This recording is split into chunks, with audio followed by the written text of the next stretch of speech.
এবং ভাষা দিবস ও পহেলা ফাল্গুন উপলক্ষে আসা অতিথিদের জন্য আজকে একটা বিশেষ আয়োজন করা হয়েছে, যেটা ফটো কন্টেস্টের আয়োজন। আসলে এই আয়োজনে আপনারা কিভাবে পার্টিসিপেট করবেন সেটাও বলে দেব। সুন্দর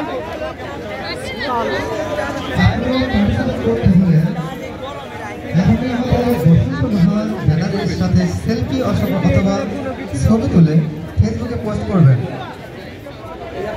শুধু পোস্ট করলে হবে না, এর সাথে আপনাদের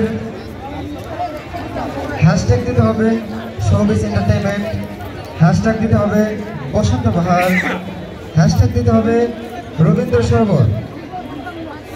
পোস্টে সর্বোচ্চ লাইক, কমেন্ট ও শেয়ার, মানে প্রত্যেকটা পোস্টে মানে